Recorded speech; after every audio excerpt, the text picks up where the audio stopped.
Right, everybody, we start the Premier League roundup with Wolverhampton Wanderers 2, Chelsea 6. Speaking of that fever dream. it was the most predictable scoreline of the weekend. A feisty goal fest at Molineux, I might suggest, everybody. From Daft Penguin on X, who had Wolves v Chelsea as the first barn burner of the season? Not me. And also, I think if you looked at the score on paper, you wouldn't think it was a barn burner. It's weird in that like such an expansive score, it gives you no idea of what actually happened in the game. So the first half was incredible. You know, obviously 4 goals, and you thought, well, who's going to come out on top? Yeah, that's the thing. It was 2-2 at half time. Well, that's right. And if we said, you're guaranteed another 4 goals in the second half, we didn't think it would be all one side that got them. But as I said, a feisty encounter. There was a lot of bit of pushing and shoving. You know what I thought, Vish, when I saw that? I thought, we've got our game back. I thought to myself, yeah, it's funny what a little post on social media can do to whip up an atmosphere. Obviously, Noni Madueke, who scored a 14-minute hat-trick, said or posted on his Instagram story the night before the game, everything about this place is shit. Wow. He was then booed throughout at Molineux. He apologised after the game and said, I'm sure Wolverhampton is a nice town. I love how he was like, no, yeah, that is what I meant. He didn't go, no, I was in another place. I was in a pub. Until that point, he could have just been talking about the hotel. Well, he could have done it. No. On Instagram, he tagged in the location of Wolverhampton. It was very clear where he was and what he was talking about. But then he claimed he was like, oh, sorry, that went out on the wrong account. I was like, do you have some burner account? He's anti-Wolverhampton kind of account. He's slagging off all the towns of England. It's him. He's outed himself. Sorry, I meant to send that to Fesshole. Sorry. But what I loved is he did that thing that is, it's just the way people talk when something's happened. Like Wayne Rooney even did it on the documentary when he was talking about, when he was asked about certain difficulties they'd had in their relationship and certain stories that had leaked about him. And Madueke said the words. And he went, she wasn't that old. he said, well, hopefully that'll never happen again. Well, yeah, let's hope so. I mean, it is all in your court, that. Yeah. Noni, don't slag off a town, especially if you're about to play. I've done it again. Oh, no. Yeah, just hopefully, I won't press those buttons. He should have finessed it a bit and gone, you will never see that again. Yeah, exactly. You can't slag off Servette. Come on. You can't. That would be quite bold to slag off. Was it Geneva they are? Yeah, the lake here is rubbish. But yeah, what a hat-trick it was. Cole Palmer assisted every goal for him. Madueke said of Cole Palmer after the game, he is cold and I am fire, so it mixes well. I mean, famously, obviously don't mix well. No, yeah. But just running around a hotel in Wolverhampton being like, look, we need no water and fire mixed too well. Shit. Kind of operation here. Face off. Yes, but you kind of know what he means, Peter. I do, yeah. I think he does have ice in his words. I think Cole Palmer, the way that he sort of plays, the way that he looks always seems like he's in control. Yes. But I think he just might be a bit bored. Do you know what I mean? He's got like a really bored face about him. I mean, last season that was probably a case of I can't believe I have to do this again. I have to dig these bastards out again, don't I? He just plays so upright and he just seems so assured. Unfazed is very much it. I mean, there was, if I may take us back to the penalty shootout, England versus Switzerland, there's a reason why Southgate picked him to go first. Yeah. He's just totally unfazed by the whole thing. He could Panenka it. He could have done. He didn't, but he could have done. But the way they linked was glorious. But Madueke is the man, isn't he, Andy? I mean, took his goals. Well, it was slightly fortuitous with a deflection, but bearing in mind the pressure that was on him, he could have shrunk with that. Booed at every moment, but didn't seem to bother him. Maybe he's going to slag off every town. Yeah, maybe. In London derbies, London's linked with a move in the last couple of weeks as well. Mm-hmm. So I think for him to show he can carve out a consistent first team place there is quite important. But going back to what Pete was saying, it's funny that someone scores a hat trick and you're looking at someone else because there's just a magnetism about Palmer, or not enough magnetism. Wolves gave him absolutely loads of space. Palmer had a delightful goal himself. He did, and I mean it's a funny thing because Wolves defended horribly, particularly in that moment. They should have never been given away a goal in that situation. However, that's not normally a punishable mistake. And I think that was a lot of what Chelsea did. Their forward play was so clinical, which was a huge problem for them actually last season, that that really every mistake that Wolves made was absolutely leapt upon. And that's what felt like the step forward for Chelsea. Not the general play, because I think normally a lot of games in which you give away that many chances on the road, you will probably lose. But they got through to half time, and then they were so incredibly efficient in the second half. That's got to be the blueprint for everything. But yeah, Palmer's quality in that moment in the first, it was just a brilliant finish. Picked up where he left off from last season, and obviously had moments in the Euros as well. But I mean, he's just such a Rolls Royce of a player, Cole Palmer. But I do want to go back to Madueke, because he did score a hat-trick. And as you say, Andy, he was linked with a move not that long ago to Newcastle as well. He was being touted for there. Yeah. Well, you understand why when you sort of see this. I mean, obviously he's got quality, and Maresca said of Madueke, I really like Noni. The only problem is that he has to understand that he has to be consistent during the week in training, which is quite a barbed comment, and we'll come back to take his shirt number off him. Yeah, Maresca in a minute. But Madueke, you need that to identify like how many players there are. But Madueke, I mean, it's difficult to make a name for yourself or get any attention at the moment at Chelsea due to the madness and the amount of players and so on. Obviously, Cole Palmer is the main man there at the moment. Also, I feel like if you're a young English player in that Chelsea, I was going to say dressing room, in that Chelsea hangar, then you kind of have to keep your head down because they might sell you. So you don't want to draw too much attention to yourself. The academy product, right? Yeah. But this felt like a very good Maresca tweak, and B, I think an acknowledgement that Maresca really respects Madueke, because really one of the things you want to do with your attacking players is make sure the best ones share a lot of space. And I think if you look particularly in that second half, Palmer sets Madueke out brilliantly, but they are deliberately stationed so they're within like 10 yards of each other, maybe less most of the time. But it's a partnership that surely these are green shoots here for Chelsea. That surely there's a partnership that they have to nurture, because we know Palmer's quality, and of course Wolves did give him way too much space, but he'll always find space. He's that type of class operator. But Madueke, how many players have we seen who play in particularly wide positions, who have got pace, they've got a bit of trickery, they can shoot, all this kind of stuff. So he has all the tools, and we've seen players like this before. I mean, go back to, say, Callum Hudson-Odoi in a Chelsea shirt, right? Fine player, obviously it's at Forest now and is a Premier League operator for certainly my money. But again, at Chelsea, the pressure of despite what we say, you are expected to win week in, week out at Chelsea. Let's not be, especially when he was playing for them. I understand they're in a different place now. So Madueke, we know he's got the tools. It's now a case of the mentality. And I think that's what Maresca's saying in that quote. He has to be consistent during training in the week.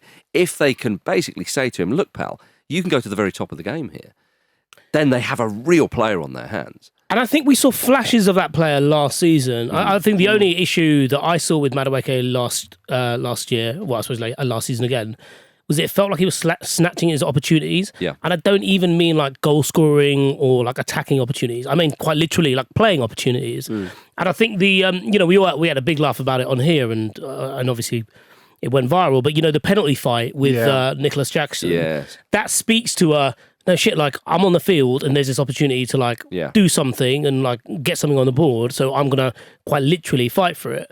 And it felt like that's kind of how a lot of this season was in 23-24. And so the fact that he comes on as a sub in that Servette game for about half an hour, he plays the whole of this game as well, and at a time where we like competition for places has never been higher. Right? Totally, And I'm sort of like showing people behind the curtain a bit. But when we were discussing like how much we should talk about this game yesterday, we kind of I think came to a collective decision that we've kind of ripped the piss out of Chelsea for having this absurd transfer thing. That when they do something like this, and a player does something like this, who's already been at the club, has been linked away. And slagged off the town. That really sold it, actually, didn't it? but do you know what I mean? Like, he's kind of fought, you mentioned like pressure there. He was under pressure last season. He's under a very different kind of pressure now. Right. And he was thriving, and it was great to see, because he obviously has a lot of belief. And I think also, if you bear in mind last season as well, he kind of convinced Poch that he was someone to rely upon. Bear in mind that the reason he left Spurs initially, when Poch was there, was that he thought he wasn't getting enough opportunities or going to get a look in. Yeah. So, I mean, I really like him as a player. I think he's got a great attitude. I think generally, when he's not apologising for slagging off a town, and even then, he's actually quite really good value. He seems like a really sound, He funny handled guy. himself very well, didn't Yeah. he? And it's sort of quite eloquent, really, when He handled himself genuinely- brilliantly on the pitch, and I thought off it as well. He genuinely apologised Yep. rather than doing one of the Yes. "I'm sorry if you were offended" Yeah. apologies. I love how you said. I'm sure it's a lovely town, but I think there's a good character in there, based on what we've got. I don't know the guy from Adam, of course, but like I say, it's no wonder that Maresca is saying, we want to keep him, because it would be a great shame for Chelsea if they lost, especially as in among all this stuff. Like I say, there looks like two lads there who are on the same wavelength, who have got real quality, and you've got to hold on to things like that. But Maresca himself, dare I suggest, he's showing signs that he might well be the right man for this particular job, in that he's come in and he's gone, right, he's made some big decisions, and look, you're in the bomb squad, we're going to get rid of you, I've only got a certain amount of players, this is how I like to play. We saw bits of that against Wolves. We did see I didn't think they were terrible against Man City, but come on, they're playing Man City first day of the season. I think we can give them maybe a bit of a pass there. Maresca, as I say, he's got the style, he's got the players that surely some of them at least can implement it, and he's not taken any bollocks. So I back Chelsea to have actually a pretty decent season, because I think Maresca's a good operator, and we don't want to get over the top about this, because they did beat a side who defended very, very poorly, as you say, Andy. So, but it bodes well. And Nicholas Jackson also scored as well to get his confidence up after 98 seconds. He was straight on social media after, cutting a different figure to Madueke post and pre-game, because John Obi Mikel had apparently criticised him at the previous week against Man City, and he messaged him, among other things, saying, "Shut your mouth, don't talk shit." It's strong stuff, isn't it? So get in there. Now, what did we think of Wolves' Yerson Mosquera, who was in amongst it again? The man who obviously was a little bit too over-familiar with Gabriel Jesus' bot last week. a bit of Mark Cucurella action, pushing and shoving. The throat grab was one thing, and, Yes. and I think VAR didn't, rule one way on that one. But I think the bum stuff, the prison sort of alpha shit. It's outrageous. I don't know why you didn't see a suspension for that. I'm sorry. yeah. In this day and age, you can't do that. No. It's astonishing, really. Yeah. Well, did you see when he But he's was free to do it. He's free to get involved with Cucurella. Well, did you see when Cucurella was it? I forget who it was, which Chelsea player who came over and quickly grabbed Cucurella and dragged him away. I'd like to think he was saying, "Get away from this You man! know what he's You've no idea what he's." Yeah. If there was a road here, we'd cross it right now. Get away from him. I can't have that. Going on to Wolves, according to Opta, they have the toughest opening 10 games of the season of any team in the league. They have just been whacked 6-2, Andy, at home. It's not been a great start for old Gag O'Neill, has it? No, it's not, but it's not completely unsalvageable or anything like that. They showed enough in that first half to make you think that they can have a decent season. Look, we know Wolves have got players. Jurgen Strand-Larsen has started very, very well. It looks like him and Cunha are really going to click together as well. And I think when you worry about Wolves at the start of the season, if you're worrying about them, it's because they're not going to score goals. It's not because they're going to concede goals. Mm-hmm. So you'd imagine they'll get it right at the back sooner rather than later, although you could argue this is an early indication that they're going to miss Max Kilman. I would say that their main problem there is you don't have the right player in front of the defence, and that's why Palmer gets so much space, really. It doesn't feel like a purely defensive problem. It feels like a collective defensive problem, if you know what I mean. But I would back them to get past that. It was interesting that Madueke having all that space, Palmer having all that space, and you're watching it thinking, God, who should be at left back? And you're like, oh, Aït-Nouri, that's fine, leave him. Let him run through the right side of the middle. Yeah. That's fine. Well, we should mention as well, and then obviously Chelsea, one can forget they do have a bit of depth to that squad, and on comes Joao Felix to help himself to a glorious goal at the end. Speaking of space, the way they work that goal, to be fair, that's Maresca all over. Leicester City fans will be going, yeah, we saw plenty of that in the Championship. Well, but it's good to see Joao Felix. He's a wonderful player, and hopefully he can actually do something rather than, is he not quite there, and so on. Yeah, so one of the things Maresca did at Leicester last season that worked really well is that he would manufacture situations where the players who do best with time on the ball got time on the ball. Yeah. And, with the step up, I appreciate it's harder than I'm going to make it sound, but if you've got a team ultimately of individuals because they just haven't played enough together, presumably that suits it very well, doesn't it? This is it. It'd be interesting to see how this develops, because we could find that quite soon. That, as I say, if he has a distinct style and he has a lot of players who have got the capabilities and the tools, and a lot of them are academy players and whatnot, and have learned a certain way of playing and whatnot, it's encouraging. I don't want to get over the top, because next week, if they lose, we'll go, they got too many players in there. I know you can suddenly be... go one way or another. Mix, isn't it? Exactly, Peter. And you think about it from a fan's perspective as well.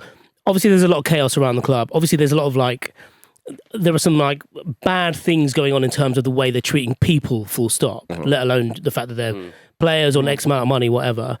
But if you can make it fun on the pitch, and there were points last season where it was a lot of fun for Chelsea fans, then the rest of it kind of corrects itself, doesn't it? And you saw the goal, I think it was the Joao Felix goal, where they all kind of celebrated, and it felt like they had real team unity in that moment. Even Pedro Neto at his old stomping ground was getting involved with the celebrations, forgot where he was for a minute. Well, he was almost involuntarily chaired off the pitch, wasn't he? It was superb. Anyway, we should say, though, Chelsea still reportedly interested in bringing Jadon Sancho to the club. Oh, my God. Hey? Let's just remember what we're dealing with here, okay? The door's always open. Madueke's got a hat-trick, but I do want another option, though. Jadon, if you're listening, take your lunchbox. I wouldn't normally encourage someone to go to Juventus, but if that's the option, oh dear. Will I get paid? Look, it'll just go. Yeah. All right, gentlemen, let's go to Villa Park. Aston Villa 0, Arsenal 2. On Friday, we billed this as the game of the weekend. And my goodness, it is a huge psychological win for Arsenal, Peter. They couldn't beat Villa last season in the league. They've bloody well done it now. Yeah, and they sort of took their time a little bit. I expected Villa to sort of come back into the game, and obviously they had a couple of chances that probably in the shower this morning they're going, I could have done better with that one. But incredible performance from Raya, and I know it's a sort of kind of thing that you see goalkeepers try out in before the match anyway. It's the sort of thing that you see those mad training sessions. They do train for getting up really quickly and serving, but it's still amazing to see in a game because it so rarely happens, is it? Watkins allows him, it gives him a chance to make the save, if you see what I mean. Yes. But do you think he could have taken a touch? I don't think so. I don't think he needed it. I think it's set up. I understand that. A striker like that, you just know they can finish better than that. With the Raya save, the thing is for Watkins, I think when the ball's bouncing back to him, Raya's on the ground. Yeah, no, he is. Yeah. So I understand. I understand. He thinks, we'll just get this on target. Yeah. And even when he does get it on target, Raya still has to be at full stretch. But the reflexes and the reactions of David Raya are stunning. Now, of course, because he makes the save, you think, well, Watkins, you had all that room in the goal to put it in, Yeah. I think things happen so quickly. I think that I prefer to concentrate on the save more. 100%. And I think the save warrants more praise, to be honest. Pete was saying that, the Villa players will be in the shower this morning thinking about, ruin those misses. I reckon Reyes... Would they not have been in the shower after the game? No, but you can have a shower every morning, can't you? Yeah, that's true. But I reckon long shower after a defeat, I think. Yeah. I reckon if Raya was in the shower today, he's probably still in there thinking about that save. Yeah, okay. Because I think that it's the goalkeeper equivalent of, I suppose goalkeepers can also score overhead kicks, but it's the thing you would dream about in that position, of how cool it would be to do that. It was unbelievable. I mean, the chance, though, that Watkins had before this when Rodgers tees him up, that was a sitter, and he had that look of a man who's just thinking, I'd rather be anyone else in this whole ground right now. And I'd rather be in Wolverhampton right now. So Aston Villa had 2 glorious chances to take the lead. And it's the old adage, if you don't do it, and blah, blah, blah, blah, blah. But they played really well, Andy, Aston Villa. They'll take a lot of heart from that performance. And of course, on another day, they win the game. And so, but they are playing a better side, lest we forget. Yeah. So I know they beat them last season in the league, but it's still a good performance from Villa. It's a bit of a cliche to say you can come away from that thinking we've played Arsenal and we really could and maybe should have beaten them. But I think that's fair enough. Everything about Villa seems to be working pretty well, I would say. Morgan Rogers has been such a brilliant addition, and it's so satisfying to see a player who was very, very good in the Championship just come to the Premier League and without missing a beat, be it for a really, really big club. No, it bodes well, doesn't it? It's very encouraging for a lot of fans, but a lot of players, for crying out loud, when they see that. Leandro Trossard is a trusty substitution for us, or a trusty sub, should I say. And he just, the contributions he makes, and he got a big one there. I mean, was it his first touch of the game? And you see Arsenal, sometimes they can be, inevitably they're compared to Manchester City, with Manchester City having enormous strength and depth. But you are reminded of it sometimes with Arsenal, especially this season with players like Timber and so on. Was injured a lot last season. You're reminded when you see a man that angry when he scores. Yeah, but Arteta said, he doesn't like being on the bench and so on. It's like, he could smile though when he scored. The celebration made me think, when did you play for Villa? He got his glasses out in the end, his little goggles, didn't he? Or his little binoculars. He got Do you not cajoled think, into doing it. Like, I appreciate, he obviously was annoyed because he wanted to start. And as you said, Arteta addressed that. But he's so good off the bench. I know. And he has that incredible quality of being fresh off the bench. Yeah. Like some players just naturally need to get attuned to the pace of the game, or they start slowly, because obviously the games, you're basically jumping onto an already running treadmill, when you come on in a Premier League game at that time. Yeah, I mean, Tom Kearney is a sub that's used usually after about 65 minutes for Fulham this season. And he said on the BBC not that long ago, he said that actually sometimes, and Mikel Antonio agreed, sometimes it's more difficult coming on. You don't get a chance to have your second wind, if you like. Yeah. And you hit the ground running. And I know people think, come on, surely not. But you really are just straight in. It's all frantic. in cycles, though, isn't it? Even Premier League, professional footballers do go in cycles. Like you bust your gut in the first 5 minutes. You're like, all right, just calm it down a bit for a second. Totally, yeah. You don't get the feeling out period, do you? But you do get those players where it's almost a sort of an art of being a very, very good substitute. I mean, going all the way back to Ole Gunnar Solskjaer was a classic example of that for Manchester United. But it's different for a striker, isn't it? Because you're kind of you're not in a congested area of the field. I think with Trossard, like sometimes he comes on and he's flourishing out wide, or he comes in through the middle, and I get that he's annoyed, and actually you'd want someone to be annoyed from being on the bench if they're good enough to start, because that's exactly the kind of person you want to bring on, someone who's good enough to start. Because if you want to start, and you're in the mindset, and it was often said about Solskjaer, is you're looking at the game, like really kind of almost analysing it yourself. You're not just kind of watching it as almost like a fan kind of thing, and you're thinking, right, where are the weaknesses? Where can I attack? Where is it? And I'm sure a lot of players do that, but it really shows when Trossard comes in and makes these kind of contributions. Thomas Partey obviously scored the second. Martinez perhaps should have done better though, PT. Yeah. He made a wonderful save from Bukayo Saka early on, but you'll be disappointed with him. Well, he just knew he was never going to get best keeper of the match. Well, no glove humping after the game. No, exactly. He's got the bag now. What does he need to try? Can't hump a bag, Andy. Or can you, Andy? Oh, know, you'd have to tell me. Yeah, you went there very quickly, Andy. What have you been doing? Remember, it's a bag for life, yeah? Don't ruin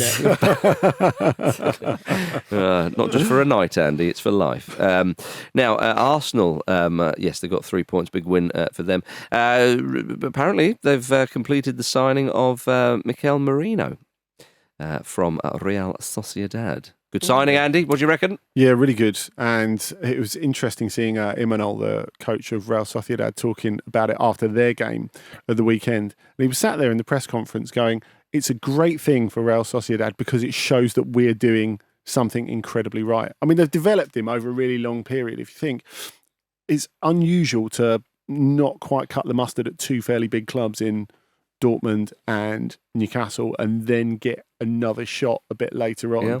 But I think he's played with a lot of players. He's played under a coach who's really good at developing players, mainly players that have come out of their academy. Of course, he came up just down the road at Osasuna, and he's become something really, really special over the last couple of years. It's an affordable option as well. I think if you look at the fact that Declan Rice wants to play a little bit more forward now, maybe that helps protect Arsenal when Rice wants to do that as well. So it feels like a good signing. So will he be there for Partey? Will he come into the team for essentially that role that Partey played on the weekend? Probably. That would be my guess, yeah.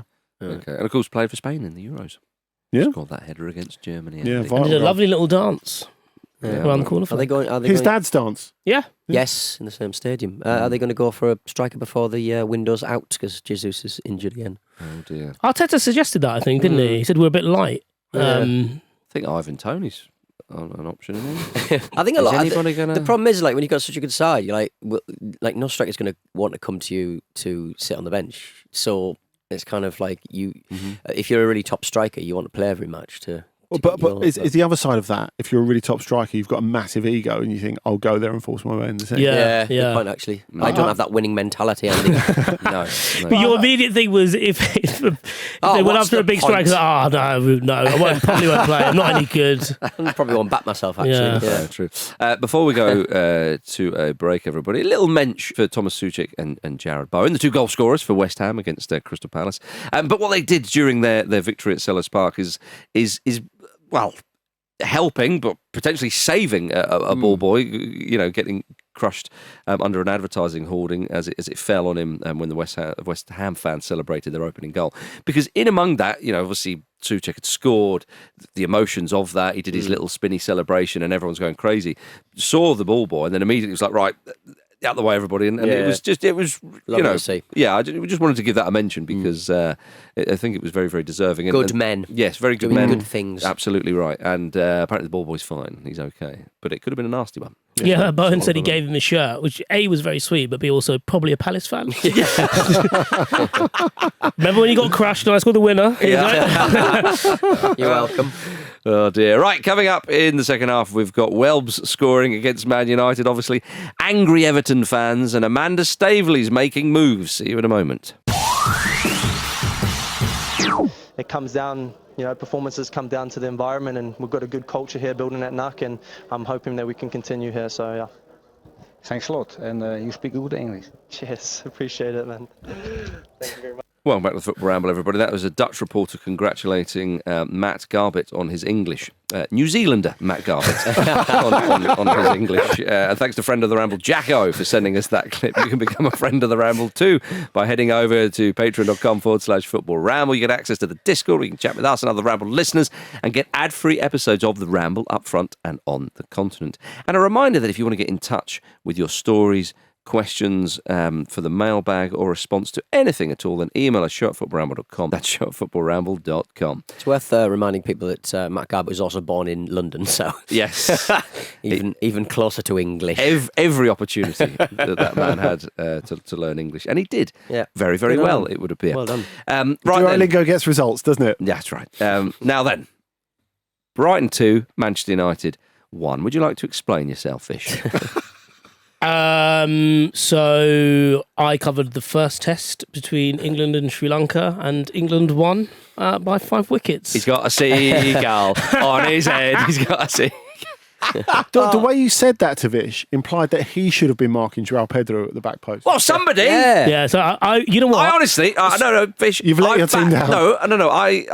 We've never played football together, but I back you to have had a little bit more awareness than some of those Man United defenders. So the game was at the Amex. Correct. I was actually at the other Old Trafford cricket ground. Ooh. I think I was as close as the people at the front post to João Pedro. Oh my goodness! You know the the funny thing is there were points during that game, even when Brighton took the lead with Welbs, where I was like, I can kind of see the improvement here. And I said to a mate of mine, we could definitely still, we're 1-0 down anyway, but even if we lose this game, I was like, I can definitely see the improvements here.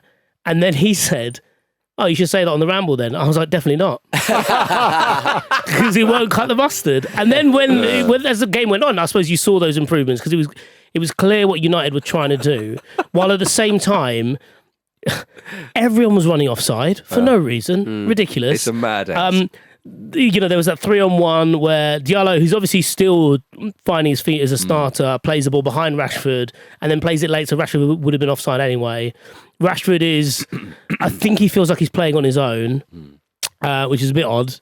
And he was just kind of got to the point where when Xerxes on the line and the ball, oh my goodness, and the ball's kicked off his knee, I was like, when is the winner going to come? And when they showed 7 minutes at a time, I could have picked you that exactly when they were going to score. By the way, when you say about these improvements, it's a bit like that meme of you're lying on a couch with a psychiatrist going, these improvements are they here? Are they in the room? Can you see them in the room now? Are they on the field with the rest of the team? Do you know what that Xerxes one reminded me of, Andy? Wimbledon away to Newcastle. Believe it would have been Alan Shearer's first goal for Newcastle. I think it was that game in the David Batty lob. Yes. Neil Sullivan. Right. When either Marcus Gale, I think, or Robbie Earle scores, and Marcus Gale basically taps it in on the line. Even though actually, if you look, it was slightly over the line and he's given offside. You don't remember it, do you? No, banished it from your memory. But basically, Not it was an equalising goal. I was at that game as well. Oh God, yeah. But with your habits, I don't know. Yeah, it reminds me a little bit of the game the year before when Wimbledon played Newcastle. You know the 6-1 where Vinnie Jones ends up in goal. Yeah. I remember like walking out of there, and there were these two lads who've obviously had quite a nice afternoon. Yeah. And one goes to the other, I can't believe that Vinnie Jones ended up in goal. And the other one goes to him, Vinnie Jones ended up in goal. He's like, you were there, man. A very good João Geordie Pedro's at the back post. Yeah. Oh dear. Always nice to see Danny Welbeck scoring against Manchester United. I think we can all agree on that. Because we can all agree on that. Yeah, no, it's fine. Because he became the former. It has to be fine, doesn't it? It has to be fine. What else can I do at this point? Yeah. He scored the most goals of any former United player against United. What can I do at this point? Yeah. But ask him to come back. Yeah. But he when he scored, I wasn't waiting for a muted celebration because I know he scored a lot against United. Right, and then I tried to think back of, has he ever done one? Yeah.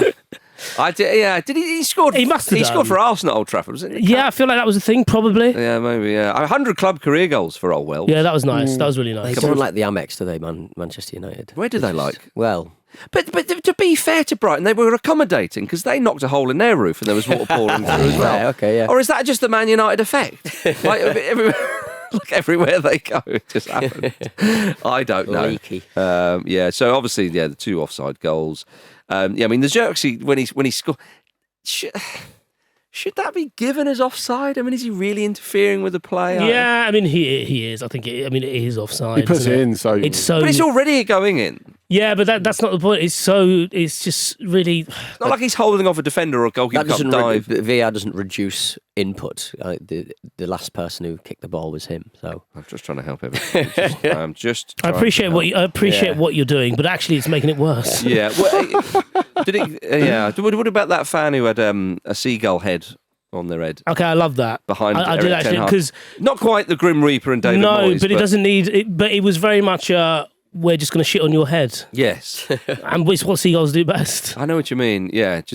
Also, the woman behind Ten Hag him... didn't have to put spikes on his head so it didn't land on him. Imagine if someone... Because the woman behind him, who's like waving at the camera, she also has a seagull head. Imagine if she... Was it Jules Breach? Imagine if she put it on him. Oh, that'd be great. Also, imagine if Jules Breach interviewed Ten Hag after the game with the seagull hat on. Yeah, there's a lot of missed opportunities. Like a little seagull looking up at Ten Hag.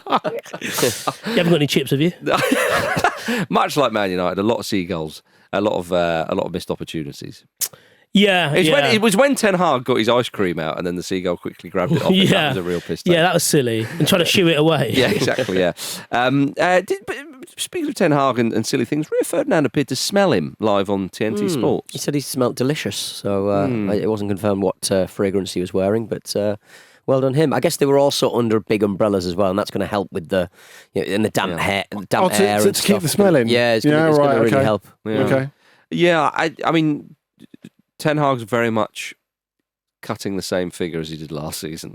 Right. I mean, you say there's We're not ready. We're not ready. Yeah, look, I understand. No, I said there were points in the game where I didn't hate myself. That's probably more accurate. Okay. Does that say more about you than...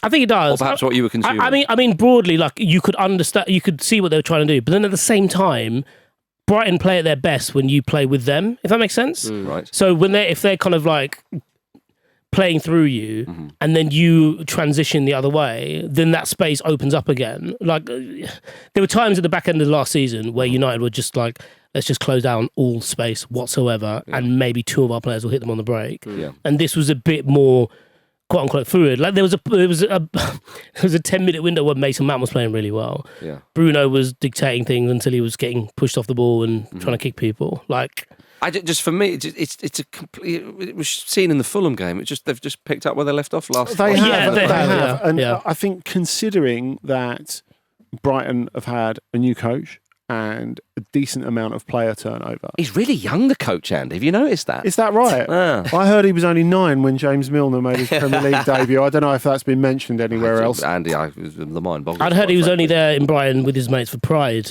Yeah. So just there for a lovely old time. Anyway, you were saying. I was going to say, I think the way that Brighton have negotiated these first 2 games, given that that's the case, and 2 very different first 2 games, has been really, really impressive. I think testament to Huertela and a testament to the club and the way that they manage things and manage to keep things stable, even in a relatively unstable environment. Whereas Ten Hag, he's just got sacked in October/November written all over him, hasn't he? Well, you said this at when was it? When Jim Ratcliffe and all that, came in. You said that Ten Hag, they're not going to sack him now. It'll happen a few months into the new season, is what you were suggesting. And it gives them a good excuse for this season being a write-off. Exactly. And I was thinking about that during, I suppose after this game, exactly what you said there, because, I mean, you called it from the start. They spoke to so many people in the 2 months before they decided that Ten Hag was the right man for the job, and you called it as soon as that was announced. Like they've just put their duck on the wall and be like, we're not going to shoot you now. The thing is, they are doing something right, because I feel what they're doing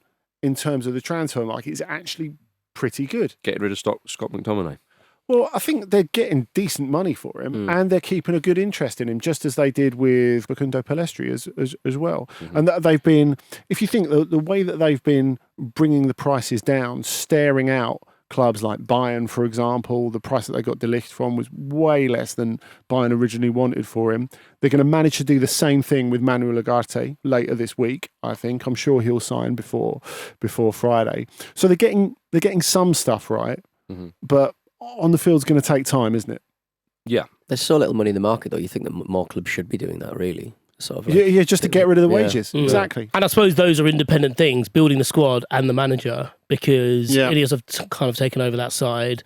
I appreciate, there was talk of how much sway that Ten Hag had in transfers, but they're very much doing the dealings, and so they can just bring in a different man to coach that squad. Well, yeah, I mean, it's with Manchester United. I mean, currently, what would you think? Where do you think they would finish? Currently, again, because somewhere between 6th and 8th. Exactly. Yeah, that's what I thought. And the upper throreshold of that largely dependent on teams like Newcastle, for example, not playing well. Yeah. By the way, Andy, somewhere between 6th and 8th is 7th. So you just say that next time. Okay. Well, apparently that's not fucking good enough for Conference League football this season. So is it not? I don't know what any of it means anymore. Oh, well, poor old Ten Hag. He did win that FA Cup, though. He did. Like Louis van Gaal did. Gave the fans at the weekend the 260-mile achievement of watching them lose in the last minute. It's just good stuff, isn't it? Getting your mileage out, yeah. 259.2 apparently. Is that right? Via the M40. Okay. How much would that cost you in your car? Oh, it's a good point, actually. Yeah, I'd probably fill up 3 times. Yeah, don't go anywhere near the ULEZ zone for crying out loud. ULEZ compliant, inexplicably. You joking? Yep. How have you managed that? God knows. You gutted it. Is it just, it's just a big fan that propels you along? That's how you got round it. Is there a man-made lake in the boot? That is. Oh, there is. It's all piss. Yes. Yeah, exactly. Quite literally a man-made lake. Yeah. Right, let's move on to Tottenham Hotspur, who beat Everton 4-0. Ange versus Deitch was being billed as the gruff voice derby on X, which is quite enjoyable. You've adopted the new Deitch name. Well, that's what he says. Yeah. I'm going to do an Andy Brassel, but do the English ones correctly. Start with the English ones, at least. Yeah. Ange would win it, though. Ange won the gruff voice derby. They scored 4 goals without the injured Dominic Solanke leading the line. Yves Bissouma opened the scoring with Great a beauty. aftershave. Yves Bissouma. Is that right? Lovely aftershave. That. Yves Bissouma. Oh, de Bissouma. It's yeah. Well, I mean, First goal for Spurs as well. a beauty. Yeah. Get the balloons out. Get the Get balloons more out. balloons out for the man. Yeah, he missed last If week. you look at the statistics before and after, it's all Did he- about marginal gains. Yeah, I would say he had the last laugh, but maybe it was the first laugh. I don't know, but obviously, yeah, he missed last week's game because the club banned him because he filmed himself, not because of the filming himself, because if you're going to do it, no, he was we don't wanna see inhaling it. laughing gas, aka Pete Donaldson, hippie crack. Hippie crack. Let's call it by its proper call it what it tabloid is, name. yeah. Also, isn't like hippie crack just crack? Why is Crack getting co-opted? Why is it? Yeah, why is the name Crack getting dragged through the mud? I love it when the tabloids. We haven't had a moral panic for a while. Yeah. Hippie Crack has got to be hippie. The, Crack. the world is falling apart. Yep. There's guys just sucking on a balloon there. Yeah, we've got plenty of panics. We need a moral panic. What's wrong with a nice brown paper bag and some glue? Guys, come on. The Peter, teenagers of the 70s got through it. We have spoken about this many times, and not on air. Just don't film myself doing it. Exactly. Yeah. Do you think that'll come back in the way that I hope not. I really hope not. No, but in the way that like Oasis might come back. Those cafes that are like, we do a builder's breakfast. It's Right. 20 quid. That kind of stuff. Why are you doing your arm like they're gonna? Because it's like we're Earthy too. They're great. We live in East London. We pay a bit more for it than you did, but you're not here anymore. Oh dear. Well, the mind boggles, quite frankly. But yes, he got his goal. And after the game, Ange Postecoglou said about Bissouma, you know what it's like when you punish your child and they do everything right for the next 2 days. 2 days? Well, that's the case. So, yeah, scoring a lovely goal. That's put him in the news for the right reasons, of course. And then Romero also scored, and Son Heung-min among the goals as well. And Son Heung-min, of course, robbed England's number one, Jordan Pickford, for Spurs' second. I mean, I did enjoy Pickford's reaction to that. I mean, on one hand, you look at him and you think, he's really relatable, isn't he? Because he's just said, sorry, lads, that one's on me. But the way he said it was like, sorry, lads, that one's on me. But let's be honest, it's not really making a difference to the result here, is it? I'm still going to shout at you. Was it a bit Joe Hart, do you think? No, because Joe Hart would have been more aggressive. I think Pickford had an element of, sorry, lads, but I'm like, yeah. you shouldn't have asked me to dribble the ball. What I love across my though, box. what Pickford did though, when Son robs him, Pickford then just tries to clean him out. Yeah. And you thought to yourself, like, Couldn't even clear him out. I think, but like, to make up for that, you thought, I'll get a red card and give them a penalty. This will help my team. Did you see? Already 1-0 down. Did you see he made a save from a Sancho outside the box before the mistake? Yeah. And it was a good save, but he made it look spectacular. Yeah. And he immediately turned to the cameras behind the goal and mimicked taking a photo. And he was almost asking, "Can I have that for Instagram later?" Yeah. I mean, the best one was when Shaqiri shoots from that corner, going back to the Switzerland game again in the Euros. He gives him a thumbs up. And he looks at him and goes, "Hey, cheeky." Yeah, but in the cut and thrust of the Premier League, Andy, perhaps maybe just knuckle down and get on with it, because it's been a poor start for Everton, of course, conceding 7 goals in their first 2 games. Sean Dyche told the media after the game that the club has no money. He said, it's a never-ending challenge since I've been here, but it is all I've known at Everton Football Club. But they have spent some money. Andy, this it's summer. all we've ever known. All I've ever known of Everton. I know they won the FA Cup in the mid-90s, but I mean, to me, Everton, obviously I'm being a little bit silly, but in the last, I don't know how many years, it just seems challenge after challenge, same old season. And you saw the video of the Everton fans going mad at the players as they boarded the train back to London. The video where second game of the season. They're now, to be honest, I'm not going to condone that kind of behaviour. But the general anger, I'm talking about the fans, just seeing the same old thing. They're in an enormous rut as well. It doesn't help, of course, as their city neighbours, of course, have been winning trophies and so on. The takeover falls through as well. Yeah, exactly. There's no good thing happening at the club. It's just so joyless. Yeah. But I understand the anger. Yeah, I don't think anger should be displayed like that, shouting at players or whatever. But Morpay seemed to take it well. Shrugged off, gave it a bit back. Yeah, well, he thought I'll get them on social media later. Also, he probably thought I'm leaving before deadline. Yeah. There's a standard premium seat with my name on it, mate. Yeah. Leave it.